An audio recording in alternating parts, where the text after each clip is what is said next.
Alors que Paul commence son activité à Corinthe, le Seigneur lui parle dans une vision.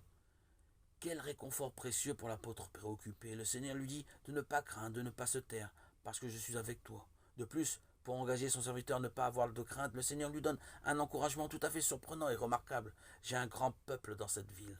Corinthe était alors une cité portuaire, prospère, mais comme pour son immoralité, dans le monde grec de l'époque, si quelqu'un vivait de façon débauchée, on le désignait de manière proverbiale comme un Corinthien. C'est pourtant là que le Seigneur a dit à Paul, j'ai un grand peuple dans cette ville.